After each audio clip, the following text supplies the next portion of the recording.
स्वागत है आप सभी का। आपके साथ मैं हूं स्वप्निल। शुरुआत करेंगे बड़ी खबर से। बात पुरानी पेंशन योजना की, जिसे अब कांग्रेस पूरी तरह भुनाने की कोशिश कर रही है। बजट में सीएम गहलोत ने पुरानी पेंशन योजना को फिर से बहाल करने का ऐलान किया। इसके बाद अब पीसीसी चीफ डोटासरा ने इस मुद्दे को भुनाते हुए कहा कि पुरानी पेंशन योजना को पूरे देश में लागू करवाने की मांग उठाएंगे। इतना ही नहीं, डोटासरा ने यह भी कहा कि पुरानी पेंशन योजना कांग्रेस शासित राज्यों में लागू करवाएंगे। साथ ही अब कांग्रेस इस योजना को चुनावी घोषणा पत्र में भी शामिल करेगी। कांग्रेस के इस ऐलान ने बीजेपी की टेंशन बढ़ा दी है।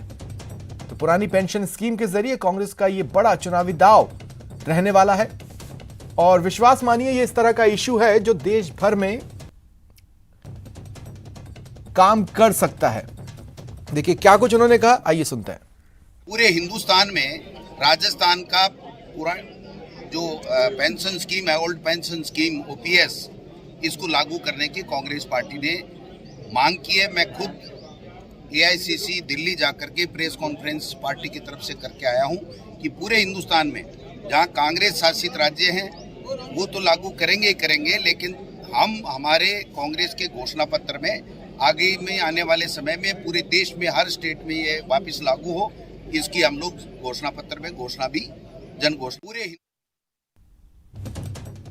तो देखिए काफी लंबे समय से देश के विभिन्न हिस्सों से ये मांग उठ रही थी कि पुरानी पेंशन स्कीम लागू की जाए। और ज्यादा जानकारी इस वक्त मुझे बताया जा रहा है कि मेरे साथ बीजेपी प्रदेश अध्यक्ष सतीश पूनिया जी फोन लाइन पर हैं। सतीश जी, स्वागत है आपका न्यूज 18 राजस्थान पर। जी धन्यवाद। पूनिया जी, क्या लगता है आपको, ये ओपीएस वाला जो दाव है ये कितना असरदार रह सकता है? देखिए, कर्मचारियों की मांग थी और किसी भी लोक कल्याण का दावा करने वाली सरकार की जिम्मेवारी भी होती है, तो वो कोई खैरात नहीं है। वो एक सामान्य प्रक्रिया है, क्योंकि अभी तो इनको कुछ देना नहीं है। वो कर्मचारी जो 2004 में लगा होगा, वो जब रिटायर होगा, कौन सी सरकार होगी, कौन उसको पे करेगा, क्या व्यवस्था होगी, ये अलग बात है। लेकिन इसको कांग्रेस ये सोचे कि उसके लिए ये संजीवनी का काम करेगी, तो प्रदेश में बहुत सारे मुद्दे हैं। कानून व्यवस्था अपने आप में बड़ी चुनौती है, किसानों की कर्जा माफी है, बेरोजगारी 27% सर्वाधिक है, तो भ्रष्टाचार अपने आप में जीरो टॉलरेंस की बात करने वाली। तो क्या बीजेपी की साइड से आपको लगता है एनपीएस एक भूल रही? क्योंकि आप खुद ही कह रहे हैं कर्मचारियों के लिए कल्याणकारी और कर्मचारियों की मांग, तो क्या एनपीएस एक भूल रही? नहीं, भूल वगैरह तो किसी की नहीं होती है। तो एक पक्ष होता है कि जिस समय जब किन्हीं चीजों का फैसला करना होता है, लेकिन ये जिस तरीके से मास्टर स्ट्रोक और कोई इस तरीके की बात कर रहे, तो ऐसा तो कुछ नहीं है। सामान्य प्रक्रिया थी, फैसला कर दिया इन्होंने। अब उसकी कोई सही गलत की विवेचना तो हो नहीं सकती, क्योंकि ऐसी जो पॉपुलिस्टिक डिमांड होती है उसमें सब लोग बंधे होते हैं। पॉपुलिस्टिक डिमांड तो है, ये ट्विटर पे भी कई बार ये ट्रेंड कर चुकी है, आपको भी इस बारे में जानकारी तो होगी। लेकिन देश भर से ओपीएस को बहाल करने की मांग उठ रही थी, तो क्या किसी तरह का दबाव पड़ता महसूस हो रहा है आपको बीजेपी के ऊपर कि अब हमें भी आगे सोचना पड़ेगा? देखिए, कई चीजें ऐसी होती हैं लोक कल्याण के लिए, कोई भी सरकार होती है उसको बाध्यता तो होती है करने के लिए, लेकिन अब वो कोई सरकार किस समय करती है, कैसे फैसला लेती है, वो 70 साल में 50 साल शासन करने के बाद, इतने वर्षों के बाद यदि वो उसको मास्टर स्ट्रोक बताती है तो ये अजीब सी बात है। उनको बहुत पहले मान लो ऐसा ही लगता था कि इसी से कुछ कांग्रेस का भला होना है। नहीं तो क्या बीजेपी इस रास्ते पे चलेगी? अब ये तो पार्टी को तय करना है। मैं अकेला व्यक्तिगत तौर पर तो इसमें नहीं कह सकता, क्योंकि जहां पॉलिसी की बात है तो पार्टी का फोरम पूरा तय करता है। ठीक है, शुक्रिया सतीश पूनिया जी आपका। माफ कीजिएगा सतीश जी, प्लीज आप मेरे साथ रहिए। मेरे साथ बीजेपी विधायक रामलाल शर्मा जी भी फोन लाइन पर जुड़ रहे हैं। रामलाल जी, स्वागत है आपका न्यूज 18 राजस्थान पर। जी धन्यवाद। रामलाल जी, मैं पूछना चाह रहा हूं कि अगर मान लीजिए आने वाले समय में राजस्थान में ओपीएस बहाल करने की घोषणा हो चुकी है, अब अगर कांग्रेस शासित राज्य जो कि कुछ ही हैं, लेकिन अगर वहां पर ये करते हैं तो फिर एक अनरेस्ट, एक अनबैलेंस की स्थिति बनेगी उन स्टेट्स में, खासकर जहां पर आपकी सरकार है। देखिए, कांग्रेस की घोषणाओं के ऊपर यदि हम देखें तो कांग्रेस के नेताओं ने, कांग्रेस के राष्ट्रीय नेतृत्व ने घोषणाएं तो कर्ज माफी की भी की थी, लेकिन वो कर्ज माफी की घोषणा आज राजस्थान के अंदर भी अधूरी है। और अब यूपी के अंदर भी बिजली माफी की करे चाहे कर्ज माफी की करे, उनकी घोषणा कभी पूरी नहीं हो सकती। ये बात सही है कि राजस्थान के अंदर पुरानी पेंशन स्कीम लागू करने की घोषणा सरकार ने की है, लेकिन एक तो ये दो चीज देखने की आवश्यकता है। पुरानी पेंशन स्कीम की मांग 2004 के बाद में जो लगे कर्मचारी हैं वो कर रहे हैं। हाँ। 2004 के अंदर यूपीए की गवर्नमेंट थी, मनमोहन सिंह के प्रधानमंत्री थे, उन्हीं ने ये नई पेंशन स्कीम लागू की थी, नंबर 1। अब उसी के अंदर इन्होंने संशोधन किया है। जनहित के अंदर सरकार कोई भी निर्णय लेती है, जनता के हित के अंदर लेती है। सभी लोग इसका स्वागत ये सवाल मैंने सतीश पुनिया जी से भी पूछा, मैं आपसे भी पूछता हूँ। काफी लंबे समय से ये डिमांड चली आ रही थी। क्या बीजेपी ने इस बारे में सोचा नहीं? क्या बीजेपी ने इस दिशा में चलने की कोशिश नहीं की कि हम पहले चल लें? देखिए, भारतीय जनता पार्टी तो हमेशा ही सकारात्मक दृष्टिकोण रखते हुए जनहित के मुद्दों के ऊपर भी नीतियां भी बनाने का काम करती है, कानून भी बनाने का काम करती है और फैसले भी लेती है। इससे पहले भी राजस्थान के अंदर 2008 से लेकर 13 तक यही मुख्यमंत्री रह चुके। अगर इनके सामने मांग आई थी तो इन्होंने उसमें पूरा क्यों नहीं किया, नंबर 1। अब रही बात यह है कि भारतीय जनता पार्टी इस मुद्दे के ऊपर क्या करेगी। कांग्रेस को राजनीति करनी है, जो करे कोई दिक्कत नहीं है, लेकिन दूसरी चीज ये भी है ना कि पुरानी पेंशन स्कीम जनहित के अंदर अगर कर्मचारियों के हित के अंदर लागू की गई है तो ये 2004 के बाद में लगे कर्मचारी रिटायरमेंट 2035 के बाद में होना शुरू होंगे, और 2035 के अंदर प्रदेश का मुखिया कौन होगा और उस समय क्या निर्णय लेगा। तो ये तो भविष्य के गर्भ के अंदर है कि कांग्रेस घोषणाएं लोक लुभावनी कर रही है, वो जनता को या कर्मचारियों को रिलीफ देने के लिए कर रही है या सिर्फ अपने वोट बैंक की राजनीति को पक्का करने के लिए कर रही है। तत्काल रिलीफ देने की बात है। तत्काल रिलीफ संविदा कर्मी 2.5 लाख इन्होंने वादा किया था, 2.5 लाख संविदा कर्मियों को नियमित करने का काम करें। जो युवा इन रीट परीक्षा के अंदर गंभीर आरोप सरकार के ऊपर भी लगे हैं। लेकिन कमिंग बैक टू जो मेरा पहला सवाल था, सतीश पुनिया जी आपका भी एक छोटा सा रिएक्शन में लेना चाहता हूं। मैं ये कह रहा हूं कि जैसे मान लीजिए अनरेस्ट की स्थिति होगी ना, ये डिमांड तो एमपी में भी उठ रही है जहां पर आपकी सरकार है, उन राज्यों में भी उठ रही है जहां पर आपकी सरकार है। एक दबाव तो बनता है, एक अनरेस्ट की स्थिति तो बनती है, कर्मचारियों को ये लगेगा कि वहां हो गया यहाँ क्यों नहीं। देखिए, अगर जनहित का मुद्दा है, जनहित की बात है, कर्मचारियों के हित की बात है, तो हमेशा भारतीय जनता पार्टी सबके हित के अंदर विश्वास रखने वाली है। अगर उन्हीं का हित का मुद्दा है तो सब। चलिए ठीक है, शुक्रिया रामलाल जी मेरे साथ जुड़ने के लिए, और सतीश पुनिया जी आपका भी।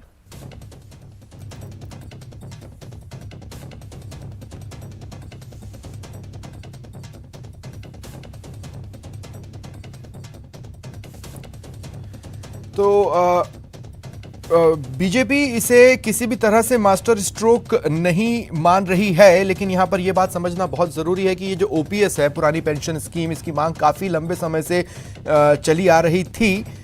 आरसी चौधरी जी, कांग्रेस प्रवक्ता, मेरे साथ इस वक्त फोन लाइन पर मौजूद हैं।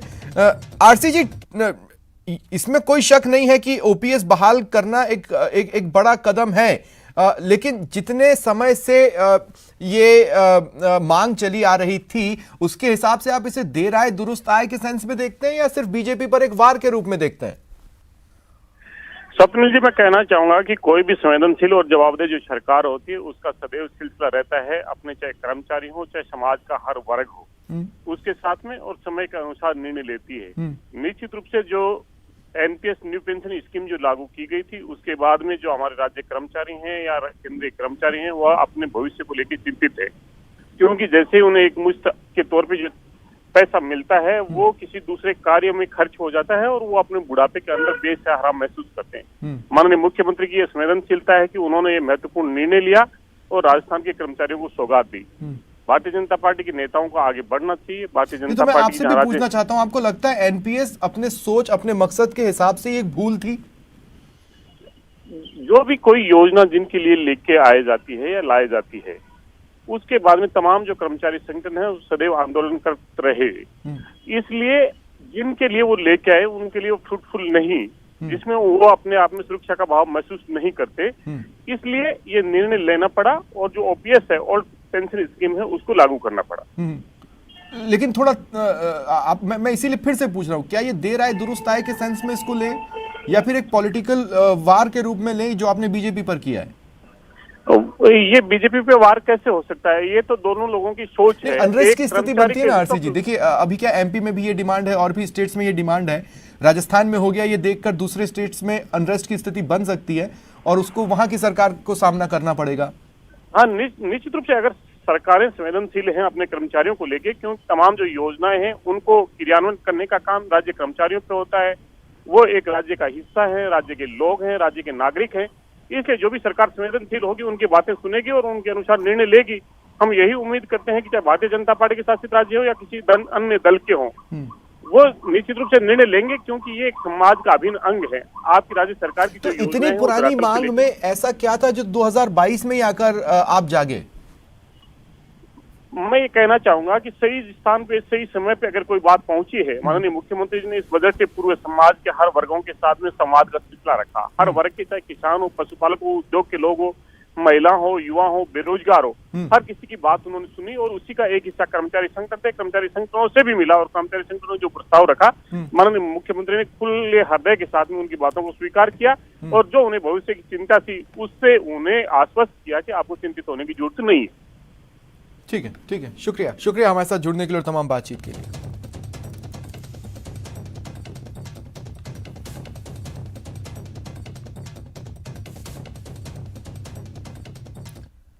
और एक बड़ी खबर सुन लीजिए, कहा जा रहा है जयपुर में कांग्रेस विधायक के भाई की गुंडागर्दी सामने आई है। विधायक राजकुमार शर्मा, उनके भाई पर गंभीर आरोप लगे।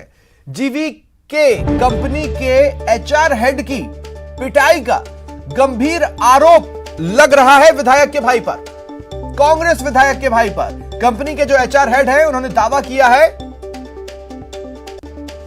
कि गुंडों ने कि राजपाल ने गुंडों के साथ ऑफिस में घुसकर उन्हें पीटा।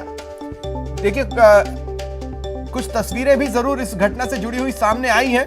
बहरहाल जीवीके कंपनी में 12 लोगों को नौकरी दिलाना चाहते थे और नहीं सुने जाने पर उनकी पिटाई कर दी गई, यह कहना है कंपनी के एचआर हेड का।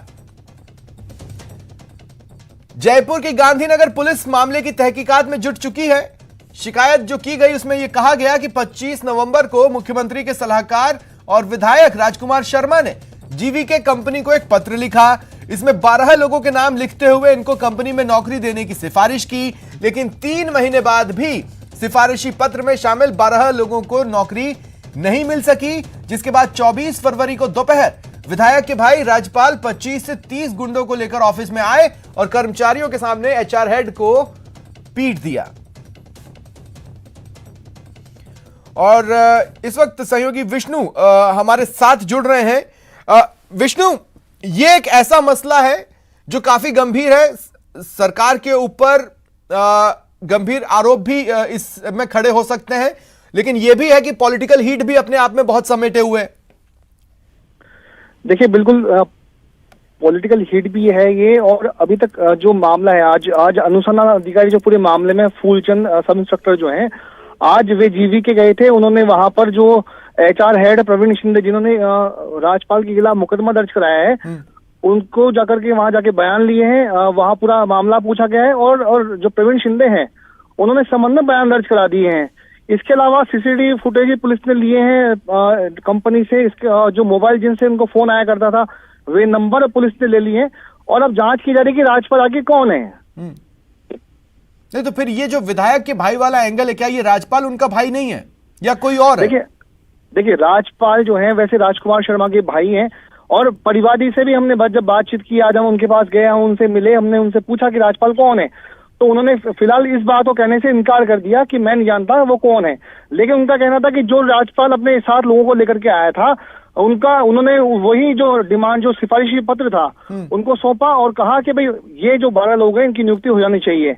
इसके अलावा उनका ये कहना है कि बाद में, घटना के बाद में भी एक फोन उनको आता है और फिर वो राजपाल नाम के जो व्यक्ति हैं उन्होंने प्रवीण शिंदे, मैं आपको कुछ पलों के लिए रोक रहा हूं विष्णु। मेरे साथ प्रवीण शिंदे जी जो कि जीवीके के एचआर हेड हैं, फोन लाइन पर जुड़ रहे हैं। प्रवीण जी, मुझे सिलसिलेवार समझाइए क्या हुआ था आपके साथ। देखिए, मैं पहले भी बता चुका हूं कि मेरे साथ ये घटना जो है 24 तारीख को दोपहर में 2 बजे के आसपास हुई है और जिसमें कि 35 से 40 लोग जो है अचानक से ऑफिस के ऊपर पूरा कब्जा कर लेते हैं और जिनको कि राजपाल नाम के व्यक्ति लीड कर रहे थे। और उससे पहले 10 दिन पहले भी मेरे पास उनके पर्सनल नंबर से फोन आया था कि अगर आपने ये 12 लोगों की भर्ती नहीं की या नियुक्ति नहीं दी या ये काम नहीं किया तो आपको वहीं आके हम समझाएंगे कि कैसे होता है। अच्छा। और फिर ये 24 तारीख को अचानक से आधमक से, तो वो लगभग धमकी था, तब आपने वो जो सिफारिशी पत्र कहा जा रहा है वो तो दरअसल एक धमकी पत्र हो गया, क्या तब भी आपने रिपोर्ट की थी या कंपनी मैनेजमेंट को बताया था? ये उस टाइम फिर ऐसे बहुत सारे फोन मतलब होते रहे, मतलब इधर उधर के, तो वो ध्यान से रह गया कि चलो ठीक है। ये तो जब भी हमारे प्रोसेस ये होता है कि जब भी कोई वैकेंसी निकलती है और वैकेंसी निकलने के बाद जो भी प्रक्रिया होती है, सिलेक्शन प्रोसेस होता है, उसका डॉक्यूमेंट वेरिफिकेशन होता है और सारा सिलेक्शन क्राइटेरिया को देख के फिर सिलेक्शन होता है। तो एक बात मुझे बताइए, ये जो आप कह रहे हैं राजपाल, वो कौन है? ये मुझे बाद में पता चला कि ये राजकुमार शर्मा जी जो विधायक हैं उनके छोटे भाई हैं। अच्छा, ठीक है। प्रवीण जी आप प्लीज मेरे साथ रहिए। राजपाल शर्मा जो कि विधायक के भाई हैं, इस वक्त मेरे साथ फोन लाइन पर जुड़ रहे हैं। काफी गंभीर और संगीन आरोप है राजपाल जी आप पर। देखिए वैसा मैं डॉक्टर राजकुमार शर्मा जी का भाई हूँ, मुझे इस चीज का गर्व है। और लेकिन मैं खुद एक राजस्थान विश्वविद्यालय का छात्र संघ का अध्यक्ष रहा हूँ और युवा कांग्रेस में पूरे राजस्थान का 2 बार चुनाव, मैंने प्रदेश का उपाध्यक्ष बना हूँ चुनाव लड़के। नहीं तो आप क्या कह रहे हैं कि आपको पॉलिटिकली फंसाया जा रहा है? एक दिन मैं निवेदन करूंगा आपसे, यदि जनहित के मामलों को यदि ये शिंदे साहब दादागिरी कहते हैं तो मुझे ऐसी दादागिरी करना बिल्कुल पसंद है, इसमें कोई दो राय नहीं है। नहीं, मैं समझा नहीं। एक तो आप ये चाहते हैं कि अगर आप मतलब आप ये मान रहे हैं कि आपने सिफारिशी पत्र भेजा? नहीं, मैंने कोई वो नहीं किया। मैं आपसे निवेदन कर दूं, मैं बहुत गरिमापूर्ण पदों पे रहा हूँ, अभी पीसीसी का मैं सदस्य हूँ। मैंने जनहित के मामले को लेकर इनके शिंदे साहब को मैंने 3-4 बार, 7 बार, 8 बार फोन किया है। इन्होंने किसी भी प्रकार का एक भी फोन का इन्होंने रेस्पॉन्स नहीं दिया। नहीं, वो जनहित का काम क्या था? जनहित का काम ये है कि ये लोगों से पैसे लेकर भर्तियां कर रहे हैं। आप इनसे पूछिए, आपके फोन लाइन पे ये है। दूसरा, ये इतना बड़ा अपराध और इतना बड़ा अन्याय लोगों के साथ कर रहे हैं कि जो लड़का कंपाउंडर है उसी लड़के से ये गाड़ी चलवा रहे हैं। आपके ये फोन लाइन पे है, इनसे पूछिए। मैं पूछूंगा, लेकिन मैं आपका भी पक्ष जानना चाह रहा हूँ ना राजपाल जी। मैं दरअसल ये पूछना चाह रहा हूँ, क्या आपने 12 नाम दिए थे कि नौकरी पर रखने के लिए? मैंने 12 नहीं, मैंने नाम दिए थे इनको लगभग 42। मैंने इनको 42 नामों का वहाँ मैं इनको 4 पन्ने दे के आया हूँ। इन्होंने क्या किया कि उसमें जो डॉक्टर राजकुमार शर्मा जी नवलगढ़ से विधायक है, बड़े भाई, उनका जो नाम जो थे उनको मैच किया है। बाकी मैंने पूरे राजस्थान में एक बहुत अच्छी टीम है, उस टीम में जो लोग पर अगर किसी का नाम देते हैं हम नौकरी पर लगवाने के लिए, तो क्या हम मेरिट से छेड़छाड़ नहीं कर रहे हैं? नहीं, मेरिट वाला मैटर नहीं है भाई साहब। आप बात को समझिए, ये एक संविदा कर्मी है कि नहीं? ये लोग क्या कर रहे हैं, सिर्फ पैसे लेके जो लोग इनको पैसा दे रहे हैं, जो लोग इनको पैसा दे रहे हैं, इनको ये नौकरी पे रख रहे हैं। अच्छा, आप पूछ लीजिए। तो एक बात और बताइए कि अगर ये हो रहा था, आप आंदोलन करते या ज्ञापन देते या कुछ आप करते, लेकिन आप वहां पे 30-40 लोगों को लेकर जाएंगे तो ये तो गुंडागर्दी दिखेगी। नहीं, आप इसको गलत से परिभाषित कर रहे हैं भाई साहब। मैं आपसे कहना, निवेदन करना चाहूंगा कि वहाँ के पूरे स्टाफ को आप पूछ लीजिए, तमाम लोगों से। हमने यदि वहाँ प्यार से, हमने किसी को, एक व्यक्ति को कुछ भी नहीं कहा, हमने किसी भी प्रकार का वहाँ वायलेंस नहीं किया। हम इनके रूम में वहाँ गए, ये बोली कि आप बाहर रुकिए, मैं अभी फोन पे बात कर रहा हूँ। हमने इनके फोन पे वहाँ पे रूम में 5 मिनट तक वेट किया। उसके बावजूद भी ये किसी लड़की से, पता नहीं किससे बात कर रहे थे। हमने कहा कि सर हमारे लड़के नीचे खड़े हैं, जो लोग पूरे राजस्थान से आए हैं, बार बार वो आ रहे हैं, आपके यहाँ ऑफिस में आते हैं तो आप मिलते नहीं हो, फोन आप उठाते नहीं हो, आप हमारे पास साथ चलिए और उन लोगों को संतुष्ट करिए। यदि वो इस चीज को दादागिरी कह रहे हैं तो मैं जहाँ तक समझता हूँ कि यदि राजनीति करना और सेवा के रूप में राजनीति करना। अब मैं वो पूछ ही लेता हूँ। प्रवीण जी आप मेरे साथ अभी भी हैं? हाँ जी, मैं हूँ। प्रवीण जी, रिएक्शन चाहते हैं कि क्या पैसे लेकर नौकरी दी जाती है? बिल्कुल नहीं, ये हमारी संस्था जो है नॉट फॉर प्रॉफिट ऑर्गेनाइजेशन है और ऐसा कोई भी काम हम नहीं करते हैं पैसे लेके। आपके कमरे में सीसीटीवी है या ऑफिस में तो जगह जगह सीसीटीवी होगा ही ना? ये गलत आरोप लगा रहे हैं, ऐसा कुछ भी नहीं है। पैसा लेके कोई भर्ती नहीं की जाती है, मेरिट पे होती है, सिलेक्शन प्रोसेस होता है बाकायदा। हाँ। और एड के बेसिस पे जितनी भी एप्लीकेशंस आती हैं उनके बाद स्क्रूटनी करके और उनको कॉल करके। नहीं तो प्रवीण जी मुझे ये बताइए कि क्या ऑफिस में जो जगह जगह सीसीटीवी कैमरे लगे हैं उसमें कहीं तो ये 30-40 लोगों का एग्रेशन या 30-40 लोगों का गुस्सा या आपको घेरना या आपसे झूमा झटकी कुछ तो कैप्चर हुई होगी? क्या बोल रहे हैं आप, फिर से दोहराएंगे? मैं ये कह रहा हूं कि 30-40 लोग अगर एक ऑफिस में आते हैं तो उनका एग्रेशन, उनका गुस्सा, वो चीजें कैमरे में कैप्चर तो हुआ होगा ना, वहां सीसीटीवी तो लगे होंगे। बिल्कुल, वो सारी कार्रवाई के लिए हमने पुलिस को दे दिया है, पुलिस अपनी कार्रवाई कर रही है। तो पिटाई के भी वीडियोस हैं उसमें? आप वो पुलिस वाले ने हमसे ले लिए हैं सारे, उस पर कार्रवाई होगी। अच्छा, मैं न्यूज 18 से आपसे आग्रह करना चाहूंगा जी राजपाल जी, फोटोज है, जो वीडियोज है, वो आप भी मंगाएं और आप जनता के सामने रखें।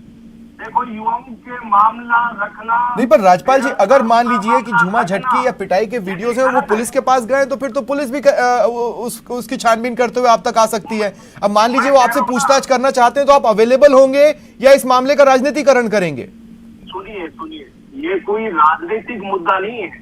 ये जो जनता के साथ ये लोग 108 वाले ये जो कंपनी है और ये जो शिंदे साहब जो एक प्रकार से कुठाराघात कर रहे हैं, वो चीज मैं जनता के सामने रखना चाहता हूँ। मैं तो यही हूँ, मुझे कहा जाना नहीं, पर उनको पर्सनली आपको फंसा के क्या मिलेगा? इनको शिंदे जी को?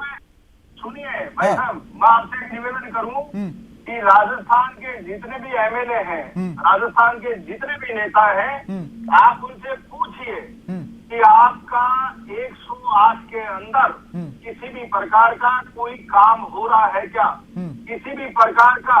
नहीं, मैं वो आपकी बात समझ गया। मैं राजपाल जी, मैं ये समझना चाह रहा हूं आपके हिसाब से क्यों आप निशाने पर आए? शिंदे जी को क्या मिलेगा आपको फंसाकर? सुनिए मेरी बात, मैं शिंदे जी मुझे क्या फंसाएंगे? शिंदे जी के पास फंसाने के लिए है क्या मेरे भाई? शिंदे जी खुद फंस रहे हैं, शिंदे जी खुद फंस रहे हैं। शिंदे जी, मेरे पास इतने लोग हैं, मैं वो ला के दूंगा और विद प्रूफ ला के दूंगा। जिन लोगों से इन्होंने पैसे लिए हैं, जिन लोगों के साथ ये बदतमीजियां करते हैं, जो लोग इनसे जाते हैं वहां पे, ये किसी भी व्यक्ति से मिलते नहीं है। कोई भी राजनीतिक व्यक्ति चला जाए, उनको 1 घंटा भर वहां बाहर बिठा के रखते हैं। मैंने भी इनसे 4-5 बार निवेदन किया, 4-5 बार मैंने इनको कहा, इन्होंने उस चीज को बिल्कुल अवॉइड किया। फिर मैं जो मेरे पास 40-42 जो भी नाम थे, वो मैं सारे नाम इनके पास लेके गया।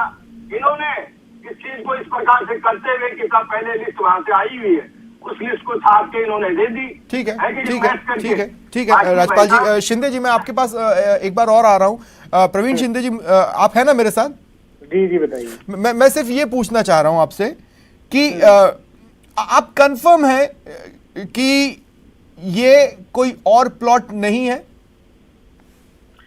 देखिए, मुझे नहीं पता। ये 12 लोगों का मेरे पास जो लिस्ट आई है, यही 12 का नाम इन्होंने मुझे उस दिन भी दिया जिस दिन ये मारपीट हुई है। बाकी अगर ये बोल रहे हैं 42 लोग हैं, तो मेरे पास ऐसा कोई लेटर इनके तरफ से नहीं है। मेरे पास सिर्फ 12 लोगों की ही अनुमोदन है, जो कि पहले 25 नवंबर की दिनांक में निकला हुआ है। ठीक है, शुक्रिया आप दोनों का मेरे साथ जुड़ने के लिए और तमाम बातचीत के लिए।